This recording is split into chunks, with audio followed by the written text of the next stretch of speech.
जय हिंद दोस्तों, बहुत बहुत स्वागत है हमारी इस इन्फॉर्मेटिव वीडियो के अंदर। अगर आप एक एनआरआई हैं, आपके घर में, अड़ोस में, पड़ोस में, रिश्तेदार में कोई एनआरआई है, तो आप लोगों को भी इनकम टैक्स की लिमिट्स, इनकम टैक्स के रूल, इनकम टैक्स के रेट्स जान लेने बहुत जरूरी हैं। इनकम टैक्स एक्ट 2025 लागू हो चुका है। तो दोस्तों आपको इस वीडियो के लास्ट तक बने रहना है ताकि आपको पता चल जाए कि आपकी आईटीआर फाइलिंग की, आपकी टैक्स रेट्स के, आपकी टैक्स की लिमिट्स क्या है फॉर ए एनआरआई। दोस्तों नॉन रेजिडेंट इंडियन होते हैं, ऐसा व्यक्ति जो इंडियन तो है, भारतीय तो है, लेकिन वो आउट ऑफ इंडिया में रह रहा है। वीडियो स्टार्ट करने से पहले मैं आपसे एक रिक्वेस्ट करना चाहूंगा कि दोस्तों इस वीडियो को आप देश के, दुनिया के कौन से कोने से देख रहे हैं वो हमें कमेंट करके बताएं, ताकि हमारा हौसला बढ़ जाएगा कि हमारी वीडियो, हमारी आवाज कहां कहां तक जा रही है। दोस्तों आप एनआरआई कब कहलाते हैं? अगर आप इंडिया से बाहर रह रहे हैं और उस फाइनेंशियल ईयर के लिए आप 182 दिन यानी कि 182 डेज से ज्यादा बाहर रहे, तो आप उस साल के लिए एनआरआई कहलाएंगे। हो सकता है उससे पिछले साल के लिए आप एनआरआई नहीं हो, उससे अगले साल के लिए एनआरआई नहीं हो, तो अलग अलग साल के लिए होता है। बहुत सारे लोग समझते हैं हम किसी कंट्री में पीआर हो गए, सिटीजन हो गए, तभी हम एनआरआई कहलाते हैं। तो दोस्तों ऐसा नहीं है। तो कब एक एनआरआई व्यक्ति को आईटीआर भरनी पड़ेगी, कब उन्हें टैक्स भरना पड़ेगा, इसके बारे में आज हम विस्तार से जानेंगे। आपको यह भी पता होगा दोस्तों, इनकम टैक्स एक्ट ये हमारा अब 2025 लागू हो चुका है, तो बहुत तरह के रूल्स रेगुलेशंस है, चेंज हो चुके हैं। तो आज हम बताएंगे एक व्यक्ति कितनी तरह की इनकम कमा सकता है। दोस्तों एक एनआरआई हो चाहे कोई भी व्यक्ति हो, 5 तरह से इनकम कमा सकता है। सैलरी, इंडिया में रह रहे हो तो सैलरी आएगी, या पहले आपने यहाँ पे कोई काम किया था तो पेंशन की इनकम भी आ सकती है। सैलरी और पेंशन की इनकम एक ही मानी जाती है। इसके बाद हाउस प्रॉपर्टी की इनकम। दोस्तों आपने किसी भी मकान को, दुकान को, फ्लैट को किराए पर दे दिया तो ये आपकी हाउस प्रॉपर्टी है। यहाँ पर जो भी इनकम आएगी उस पर 30% की डिडक्शंस एक इंडियन रेजिडेंट को भी मिलती है और एक एनआरआई को भी मिलती है। मान लीजिए 10 लाख रुपए का किराया आया तो 3 लाख की पहले ही छूट मिल जाएगी, आपकी इनकम 7 लाख रुपए रह जाएगी। और सैलरी या पेंशन की बात करें, यहां पर भी आप लोगों को 75,000 की स्टैंडर्ड डिडक्शन मिलती है। कैपिटल गेन के अंदर इंडियन शेयर मार्केट में आपने कोई शेयर खरीदा, कोई प्रॉपर्टी खरीदी बेची, या कोई म्यूचुअल फंड खरीदे बेचे, पीजीबीपी कोई सेल करते हो, कोई सर्विस करते हो, इंट्राडे एफ&ओ के अंदर काम करते हो, इसमें आ जाएंगे। इन चारों में जो नहीं आए वो 5वें में आ जाएंगे, सेविंग का ब्याज, एफडी का ब्याज, पार्ट टाइम इनकम वगैरह। तो एक व्यक्ति 5 तरह से ही इनकम कमा सकता है। और दोस्तों इनकम के जो आपके हेड होते हैं, आपने किस तरह से इनकम कमानी है, इनकम अर्न इन इंडिया। दोस्तों इंडिया के अंदर आपकी कोई प्रॉपर्टी है, यहां पे आपने कोई इन्वेस्टमेंट कर रखी है, एफडी है, तो ये इनकम इंडिया में अर्न की है। Income sourced in India, India में ऐसा कोई सोर्स था जिसके कारण आपको ये इनकम आ रही है। और डिराइव्ड इन इंडिया, इंडिया के अंदर वो डिराइव हो रही है। इन तीनों ही केस में आपकी इंडियन इनकम मानी जाती है। हालांकि एनआरआई का जो स्टेटस है दोस्तों, 182 दिन के अलावा और भी कई तरह से डिसाइड किया जाता है। पिछले 4 साल का मान लीजिए, पिछले 10 साल का मान लीजिए, वो एक सब्जेक्टिव क्वेश्चन हो जाता है। अब बात करते हैं 1 अप्रैल 2025 से लेकर के 31/3/2026। ये दोस्तों फाइनेंशियल ईयर 25-26 और असेसमेंट ईयर 26-27 होगा। और इससे अगला साल है वो 26-27 आपका टैक्स ईयर हो जाएगा। तो दोनों के दोनों सालों के लिए आपके टैक्स के रूल लगभग सेम रहने वाले हैं। 1 अप्रैल 2026 से इनकम टैक्स एक्ट 2025 भी आपका लागू हो जाएगा। तो इन चीजों को ध्यान में रखकर ही दोस्तों हमने ये वीडियो बनाई है। एक व्यक्ति कितने तरह के अकाउंट रख सकता है? Non resident external account, external मतलब भारी हो गया, भारी हो गया तो इसमें जो भी ब्याज कमाएंगे वो टैक्स फ्री होता है। Non resident ordinary NRO account, इसकी जो कमाई होगी दोस्तों वो आपकी टैक्सेबल होती है। एफसीआरए फॉरेन करेंसी के जो अकाउंट होते हैं दोस्तों, ये भी टैक्स फ्री होता है। और for basic exemption limit overall income need to check. अब मान लीजिए एक व्यक्ति, मैंने आपको बताया था पहले, 5 तरह की इनकम कमा सकता है। तो 5 तरह की इनकम को जब जोड़ देंगे तो यहाँ पे ये जो इनकम आएगी ये BEL आएगी, जो कि बेसिक एग्जम्पशन लिमिट होती है। और उसके आधार पर ही आपकी इनकम के टैक्स के रूल जान लेने होते हैं हमें, तो उसको जोड़ लेना है दोस्तों। इसके बाद में आपका अदर एग्जम्पशंस, डिडक्शंस, कोई भी छूट लेनी है उससे पहले आपको इनकम जोड़ लेनी है। एक व्यक्ति था जिसकी NREFD थी, जो एक्सटर्नल एफडी होती है, ये टैक्स फ्री होती है 1.5 लाख रुपए की। और ऐसी कोई और इनकम थी दोस्तों जो 2 लाख रुपए की थी, ये टैक्सेबल होती है। तो इसकी बेसिक एग्जम्पशन लिमिट ये टैक्सेबल वाली हुई सिर्फ 2 लाख रुपए। आईटीआर मैंडेटरी इस व्यक्ति के लिए नहीं है। हालांकि हम इनकम की लिमिट भी अभी डिसाइड करेंगे। एक NRE था दोस्तों एक्सटर्नल, वो 1 लाख रुपए की एफडी थी, लेकिन बाकी इनकम उसकी 5 लाख रुपए की थी, तो इसको जोड़ करके आपकी जो इनकम है ये 4 लाख से क्रॉस हो गई, तो आपको आईटीआर भरनी मैंडेटरी है। तो आप ओल्ड और न्यू, पहली बात तो आप जब भी आईटीआर भरेंगे दोस्तों, 2 टैक्स रिजीम होते हैं। न्यू टैक्स रिजीम में 4 लाख रुपए इनकम माफ होती है सारे के सारे हेड्स को मिला करके, लेकिन इसमें भी हम बताएंगे कुछ ऐसी इनकम जो 4 लाख में इंक्लूड नहीं होती है। और ओल्ड रिजीम के अंदर आप लोगों की जो टैक्स फ्री लिमिट है वो 2.5 लाख रुपए है। तो 2.5 अच्छी है या 4 अच्छी है, ये तो आप सब लोगों को पता है। अब दोस्तों आईटीआर फाइलिंग मैंडेटरी है अगर आपकी ग्रॉस टोटल इनकम क्रॉस कर जाती है basic exemption limit, Indian source of income है और एनआरआई व्यक्ति है या नॉन रेजिडेंट है, उनकी इनकम अगर दोस्तों 4 लाख से ज्यादा चली जाती है तो उन लोगों के लिए आईटीआर भरनी जरूरी है। न्यू रिजीम में, ओल्ड रिजीम में 2.5 लाख रुपए है। मैं आपको फिर बता दूं, आपको दोनों ऑप्शन दिए गए हैं, 2.5 लाख टैक्स फ्री चाहिए या 4 लाख टैक्स फ्री चाहिए। एक छोटा बच्चा भी 3rd क्लास वाला बोल देगा कि सर 4 लाख रुपए टैक्स फ्री, यहाँ पे अच्छी बात है, तो आप लोग 4 लाख रुपए के लिए जा सकते हैं। पहले मैंने आपको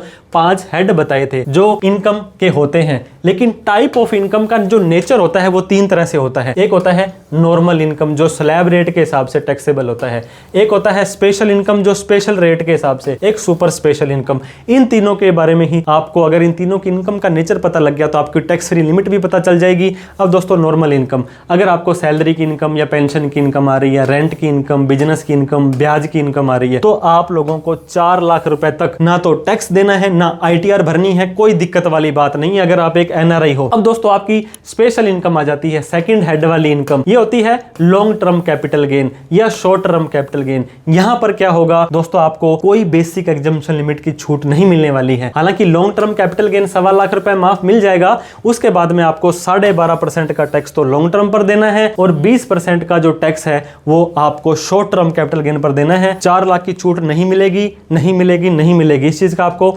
विशेष ध्यान देना है। सुपर स्पेशल इनकम आ गई, इंडिया में कोई लॉटरी, गेमिंग, क्रिप्टो, कोई Punjab state lottery, casual income आ गया, यहां पर भी आपको 4 लाख की छूट नहीं मिलेगी, फ्लैट 30% का टैक्स देना है। टैक्स रिजीम मैंने 2 बताई थी दोस्तों आपको, ओल्ड और न्यू। आपका डिसीजन है ओल्ड में जाना है तो 2.5 लाख तक ही टैक्स फ्री है, 2.5 लाख तक टैक्स फ्री है। 2.5 से 5 पर आपको 5% देना है, 5 से 10 पर 20 देना है और 10 लाख से ऊपर 30% का टैक्स आप लोगों को देना है। और वहीं पर न्यू रिजीम में जाते हैं तो आपको 4 लाख रुपए तक टैक्स फ्री है। 4 से 8 पर 5%, 8 से 12 पर 20, 8 से 12 पर दोस्तों यहाँ 10 हो जाएगा, फिर यहाँ पे आपका 15 हो जाएगा, फिर 20 हो जाएगा, फिर 25 और फिर 30। कहने का मतलब आपको 4 लाख के बाद टैक्स देना पड़ जाएगा और वहां पर 2.5 लाख के बाद टैक्स देना पड़ जाएगा। लेकिन सर हमने तो सुना था कि 12 लाख रुपए तक इनकम टैक्स फ्री है। ऐसा नहीं है दोस्तों, 12 लाख की लिमिट आप लोगों के लिए नहीं है। There are some other limits दोस्तों। अगर आपकी इनकम बेसिक एग्जम्पशन लिमिट यानी कि 4 लाख से क्रॉस नहीं होती है तब भी आप लोगों को आईटीआर भरनी पड़ जाएगी। वो लिमिट कब है? तो मैंने आपको बताया 12 लाख रुपए तक इनकम टैक्स फ्री आप लोगों के लिए नहीं है। क्यों नहीं है? क्योंकि आपने देखा होगा 4 लाख रुपए तक टैक्स फ्री है। 4 लाख से 8 लाख पर जो टैक्स बनेगा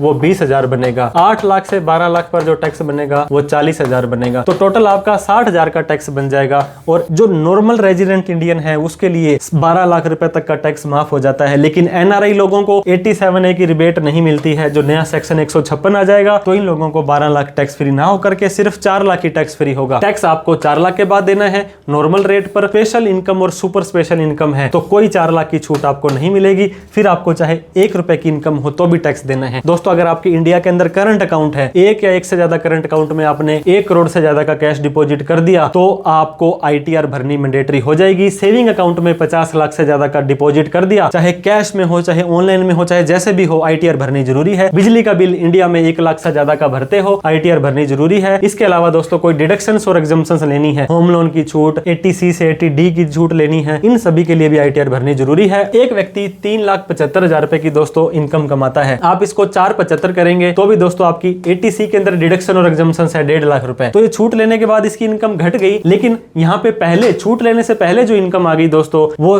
4 लाख से ज्यादा है तो आप लोगों को आईटीआर भरनी मैंडेटरी हो जाएगी। आईटीआर फाइलिंग की जो लिमिट है दोस्तों, फाइलिंग दी आईटीआर लिमिट टोटल इनकम होगी और टैक्स की लिमिट वो टैक्सेबल लिमिट छूट लेने के बाद होने वाली है। इस चीज को आपको विशेष तौर से ध्यान देना है। सीनियर सिटीजन दोस्तों इंडिया के अंदर ऐसा कोई भी व्यक्ति जो 60 साल से ज्यादा है उसकी लिमिट ओल्ड में 2.5 की जगह 3 लाख है और सुपर सीनियर सिटीजन की यहाँ पे 5 लाख रुपए है। लेकिन एनआरआई व्यक्ति को सीनियर सिटीजन का कोई बेनिफिट नहीं मिलता है। उनको तो फॉर्म 15G 15H जो नया फॉर्म 121 हो गया है टीडीएस बचने के लिए, उसका भी कोई बेनिफिट नहीं मिलेगा। तो आप लोगों के लिए ओल्ड में 2.5 लाख के बाद आईटीआर भरनी जरूरी है, न्यू में 4 लाख के बाद भरनी जरूरी है। अगर आपकी नॉर्मल रेट की इनकम है, स्पेशल रेट या सुपर स्पेशल रेट की इनकम है, कोई 2.5 लाख 4 लाख की छूट नहीं मिलेगी। दोस्तों आईटीआर फाइलिंग मैंडेटरी नहीं है एनआरआई की, लेकिन अगर उनका कोई टीडीएस कट गया है तो टीडीएस टीडीएस को रिफंड लेने के लिए, और ज्यादा टीडीएस दोस्तों अगर कट गया है, नहीं कटवाना चाहते हैं, कोई लॉस हो गया है, लॉस को कैरी फॉरवर्ड करना है, इस तरह से आप एग्जम्पशंस की, डिडक्शंस की छूट लेने के लिए आईटीआर जरूर भर दें। दोस्तों आईटीआर फाइलिंग मैंडेटरी नहीं है, ऑप्शनल है। अगर एनआरआई को ओनली इन्वेस्टमेंट इंटरेस्ट की, डिविडेंड की, लॉन्ग टर्म की इनकम आती है, क्योंकि आपको पता होगा कुछ इनकम ऐसी होती है